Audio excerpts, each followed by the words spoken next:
sterilized them. They should be ready to go. We don't want our fruit trees getting an infection. You're actually supposed to do that. Hey guys, welcome back to our channel. We are getting ready to prune our, what year are the fruit trees now? They've been in the ground 1 year now. They was planted about this time last year. Yeah, so. I think they're actually about 3-year-old trees, but they was a year or 2 years old whenever I first bought them. They won't make any fruit this year. They're still small, but we're gonna prune them a little bit and help them have a better shape this coming season. Be a little bit easier to maintain and spray and everything whenever they get full size. Yeah, so we're going to show you a little bit of us doing that and explain a little bit of what we're trying to accomplish. By the way that we prune our second year fruit trees. He just about kicked me. How rude. They've been in the ground for 1 year now. We planted them this time last year, and I pruned them a little bit whenever we first planted them, but now I'm going to prune them again just to keep their size down so they're easier to spray and maintain.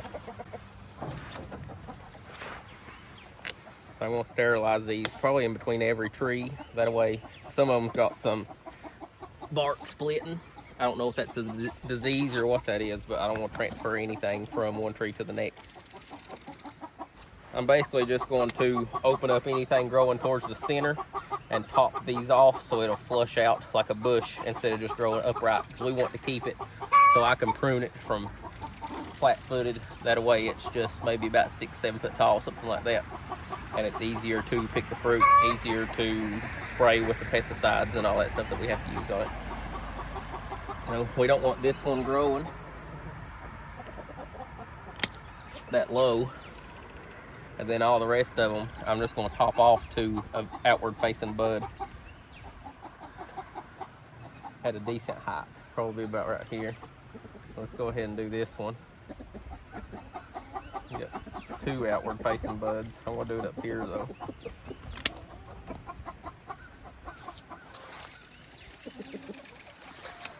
I do it to a outward facing bud because I want it to grow out like a teacup, and I'm going to keep the center open, that way all the sun can get down into it. There's plenty of different ways to prune them, but I like the ideal of pruning it outward as a teacup shape.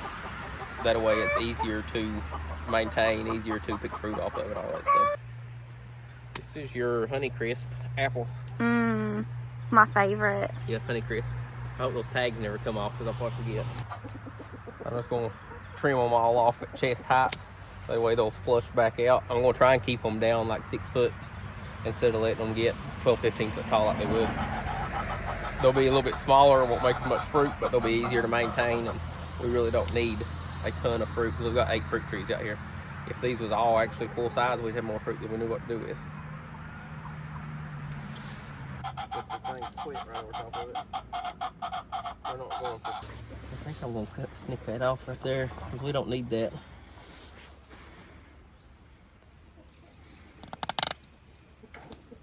See how nice and pretty that is now? I wish I'd kind of started them a little bit lower. I'm going to do these 2 little ones that way. I'm going to replace this with one of those 2 and try to keep it like knee height and then waist, and then keep it right at 6 feet. It'll be a bigger bush and have more fruit on it that way. This used to be a Granny Smith.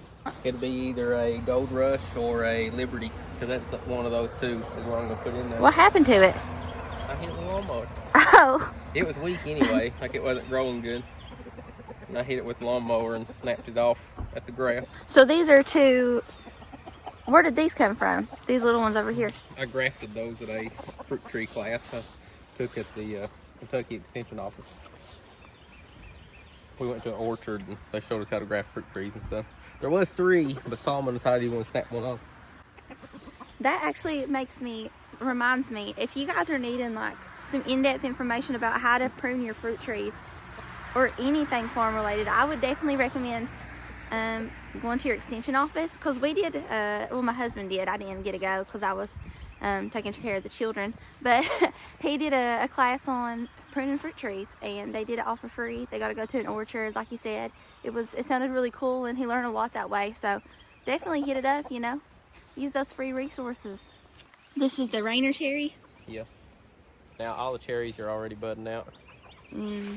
Guys, if you haven't had a Rainer cherry, let me tell you, I don't like cherries, but like the Rainer cherries are a sweet version. Oh my gosh, they're so flipping good.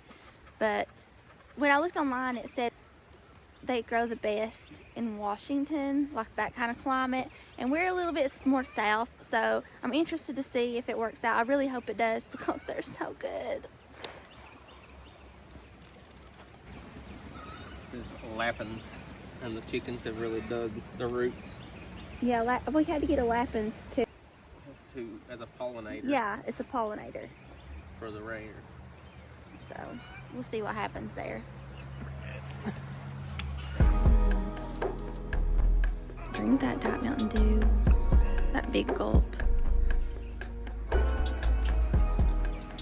So what, you're putting compost around the bottom of the trees? Yeah, we're gonna put it's really like mulch, but it's unfinished compost. I started a year ago, but it's really dry. It was mostly pine shavings, like bedding out of our grow out pen. Yeah. And the wood chips from whenever I pruned those Cleveland pear trees. I just chipped it up and put it in the pile too. So it's a good like slow compost, wood chip compost, so it'll make a good mulch to put around the trees this year.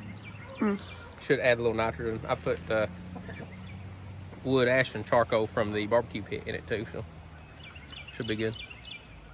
We are gonna go get the lawnmower and buggy and go up on the hill and grab some compost to put around them trees.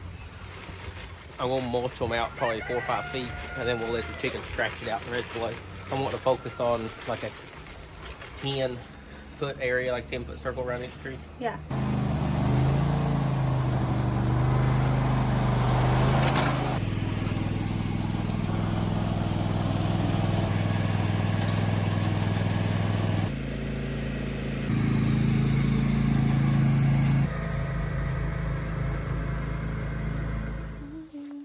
Hey, Astro. Wanna be on YouTube? Just Here's our compost pile. okay, thanks. What? Nothing. I thought that was funny. This is the compost pile we're going to put down there. This has been here for close to a year. It's fairly dry, so it's not completely broken down. But all it is the bedding out of our grow out pen that we grow the chickens from whenever they're 3 weeks old till they're ready to go down to the big coop with the main flock. And it's all the wood chips from whenever I pruned some trees down there at the house. And I put wood ash from our barbecue pit in there. So there's pieces of charcoal in it and wood ash. It should be some pretty good nutrients. It's not completely broken down yet, so it'll make a really good mulch. We're just going to put it around the trees. I'm hoping I've got enough here to put about 3 or 4 feet around each tree, and then the chickens will scratch it out to my 8 to 10 feet circle I'm wanting to keep around them.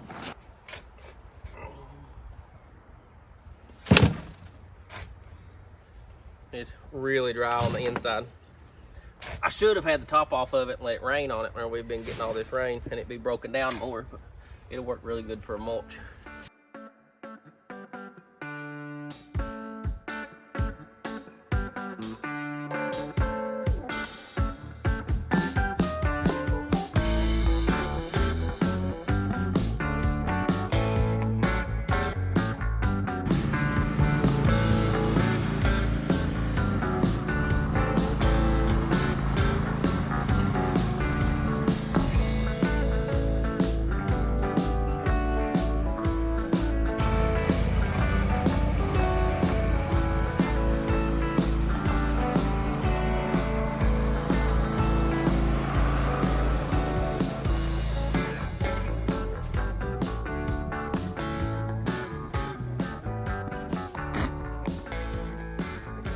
They're already like trying to get it. You're not actually supposed to put it that close to the trunk, but I know that they're going to scratch it away from it. So once I'm done, I'm going to kind of make a little hole around it. But you'll have that scratched out 10, 12 feet and level but before the day's over.